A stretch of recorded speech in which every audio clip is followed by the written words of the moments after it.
আসসালামু আলাইকুম প্রিয় ছাগলেরবাসী।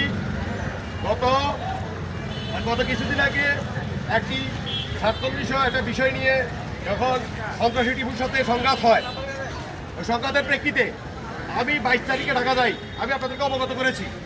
22 তারিখে ঢাকা যাওয়ার পরেও আমি ঢাকা থাকা অবস্থায় আমার পারিবারিক একটা বিশেষ কাজে চিকিৎসার বিষয়ে যখন আমি ঢাকা থাকি, এমন অবস্থায় ঢাকা থাকা অবস্থায় আমাকে আসামি করা হয়। আসামি করার যে প্রতিবাদ এবং কি আমি শুনি আমাদের দলে একটা নেতা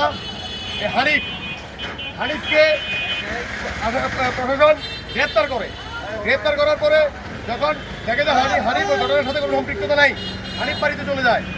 বাড়িতে চলে যাওয়ার পরে হানিফ চা খাইতে নাকি বাজারে আসে, আমার সাথে কথা হয়েছিল, চা খাইতে বাজারে আসে।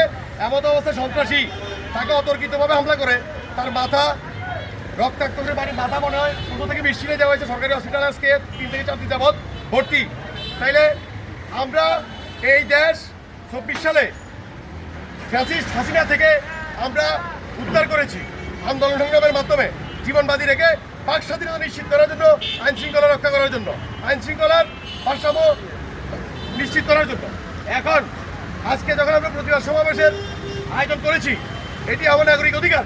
এই দেশের রাজনৈতিক, যেহেতু এটি সাংবিধানিক রাষ্ট্র, বাংলাদেশ সংবিধানের আলোকে চলে, সংবিধানের নীতি আইন কানুন রয়েছে। এই আইন কানুনের ভিত্তিতে রাষ্ট্র চলে, সেক্ষেত্রে রাজনীতি চলবে, প্রতিবাদ চলবে। আমরা যখন রাজপথে সরকার দল হয়েও, যখন আইন শৃঙ্খলার ব্যর্থতার পরেও আমাদের প্রতিবাদের জন্য 0 পয়েন্ট কেন্দ্রিক আমাদের সরকারি অবস্থান, আমাদের সরকার, আমাদের দল, আমাদের এলাকা, আমরা যখন 0 পয়েন্টে যাবো, কোনো এক বিশৃঙ্খলার ইস্যু দেখিয়ে আমাদের ওই দিকে যাইতে দিচ্ছে না।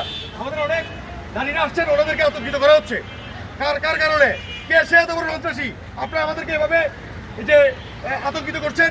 আমাদের এই নারী সদস্যদের, তারা আমার জন্য প্রতিবাদ করতে আসছে, তারা স্বাধীনতার জন্য প্রতিবাদ করতে আসছে, তারা নাগরিক অধিকার প্রতিষ্ঠার জন্য প্রতিবাদ করতে আসছে।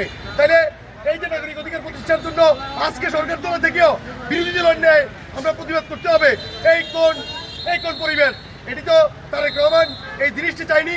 তারেক রহমান চাইছেন সকলের সমান অধিকার, জনগণের সরকার। তাহলে আমার কথা হচ্ছে, জনগণের সরকার যেহেতু এই জনগণের চাহিদা 0 পয়েন্টে দাঁড়িয়ে কথা বলবে, নিরাপত্তা প্রশাসন দিবে, প্রশাসন না দিতে বলে তার ব্যর্থতা, তাহলে আমাদেরকে কেন 0 পয়েন্টে যাইতে দিবে না? যদি কোনো সন্ত্রাসী, কোনো হামলা, কোনো বিশৃঙ্খলার ওনার কাছে আবাস থাকে, তাহলে যেখান থেকে আবাস আসছে ওকে গ্রেপ্তার করে নাকি জন্য, ওই সন্ত্রাসীকে দমন করে নাকি জন্য? তাহলে আমি বলবো এটা আইন শৃঙ্খলার ব্যর্থতা। কারণ আমি আইন শৃঙ্খলার বাধার মুখেই আমি আমার স্বাধীনতা প্রয়াস করতে পারতেছি না। আমার কথা হচ্ছে, আমরা প্রতিবাদ যে নাগরিক অধিকারের জন্য সংগ্রাম করে যাচ্ছি, এটা চলতে থাকবে, কাউকে ছাড়তে হবে না। আমার কথা হচ্ছে, প্রতিটি মানুষের নিরাপত্তা আগে নিশ্চিত করতে হবে।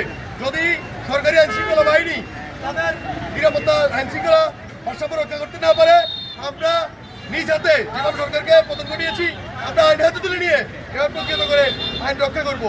ইনশাল্লাহ আপনারা দেখতে থাকুন। এখানে চার নয়, এখানে বাধা দিয়েছে, আমরা হাই রোড আবার সৃষ্টি করবো ইনশাআল্লাহ। ধন্যবাদ সকলকে ভালো থাকার জন্য, সহযোগিতা করার জন্য, দোয়া করার জন্য সকলকে শুভকামনা জানাই। আসসালামু আলাইকুম। দেখো।